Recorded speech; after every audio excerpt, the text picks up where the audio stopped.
আজকে সকলে বক্তব্য রেখেছেন যে আমরা কি জুলুমের মধ্যে ফ্যাসিবাদ পার করে আমরা এই পর্যায়ে এসেছি। আমার মনে হয় আওয়ামী লীগ 17 বছরের আওয়ামী লীগের কোনো রাজনীতি কখনো ছিল না। তাদের রাজনীতি ছিল 71কে বিক্রি করা,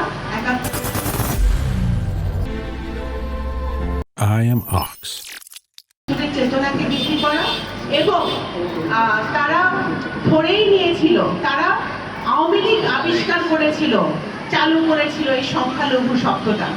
কিন্তু বাংলাদেশ জাতীয়তাবাদী দল সংখ্যালঘু শব্দে বিশ্বাস করে না।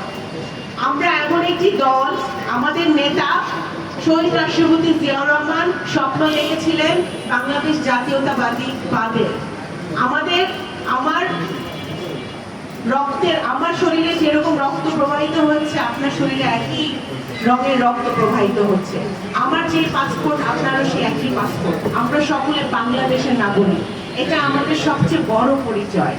আমরা যে ধর্মেরই হই না কেন, যে বর্ণেরই হই না কেন, আমরা কেউ সংখ্যালঘু নই। আমরা সকলেই সমান, আমরা সকলে এদেশের মানুষ, এদেশের নাগরিক।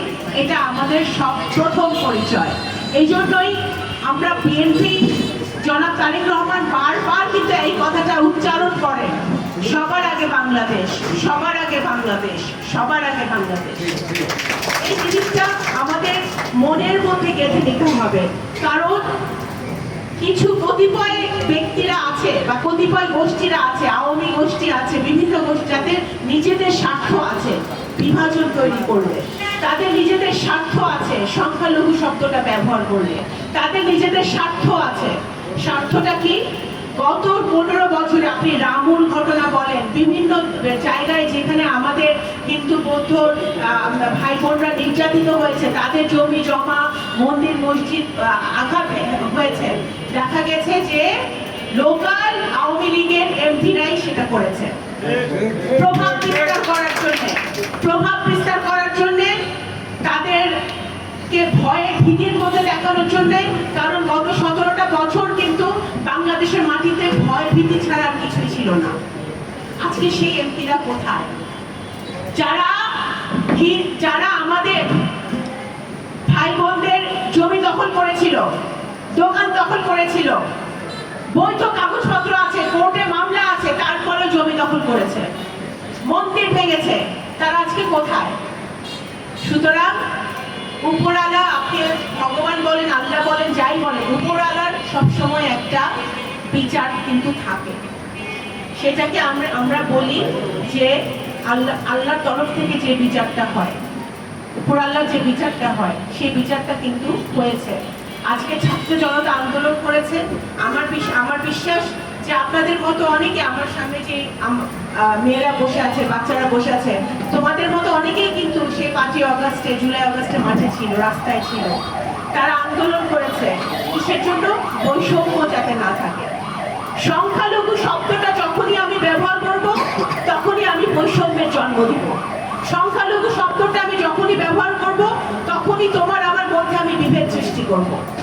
সুতরাং বৈষম্য বিরোধী যে আন্দোলনটা আমাদের ছেলেমেয়েরা, আমাদের ভাই বোনরা করেছিল, সেটা শুধু চাকরির জন্য নয়, সেটা প্রত্যেকটা ক্ষেত্রে, জীবনের প্রত্যেকটা চলার পথে, জীবনের প্রত্যেকটা ক্ষেত্রে, শিক্ষা, স্বাস্থ্য, বাসস্থান, আমাদের ন্যূনতম যে আমাদের অধিকার সরকারের কাছ থেকে আমাদের পাওনা, সেটা বুঝে নেওয়ার জন্য আমাদের হিন্দু বৌদ্ধ খ্রিস্টানের পরিচয়ের দরকার নাই। আমরা এদেশের নাগরিক, এটাই আমাদের পরিচয় যথেষ্ট।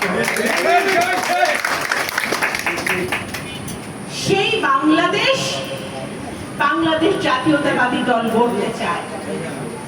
সেই বাংলাদেশ গড়তে হলে আমাদের সকলকে, সকল ধর্ম, মত, গোত্র, জাতের ঊর্ধ্বে উঠে কাজ করতে হবে।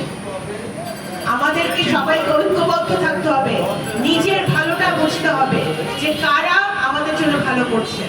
আপনারা যারা হিন্দু বোনরা আছেন, ভাইরা আছে, আপনারা সকলে শিক্ষিত, এখানে সবাই, কেউ কোনো জায়গায় পড়াশোনা করছেন, কেউ চাকরি করছেন, আপনারা সবাই শিক্ষিত। আপনারা নিশ্চয়ই বাংলাদেশ জাতীয়তাবাদী দল প্রণীত জনাব তারেক রহমান প্রণীত 31 দফা আপনারা দেখেছেন। না দেখে থাকলে আমি হিন্দু বৌদ্ধ খ্রিস্টান ফ্রন্টকে আমি জোর গলায় অনুরোধ করবো আজকে যে আপনারা যেন 31 দফাটা আপনাদের কমিটি সহ আপনাদের আন্ডারে যারা যারা আছে সকলকে 31 দফার বইটা বিলি করবেন, তাদেরকে পড়তে দিবেন। 31 দফার প্রথম 4টা দফার একটা দফা হচ্ছে বিএনপি বলেছে রেইনবো নেশন। রেইনবো নেশন অর্থ তো তোমরা বোঝো, তাই না? রেইনবো নেশনের অর্থ হচ্ছে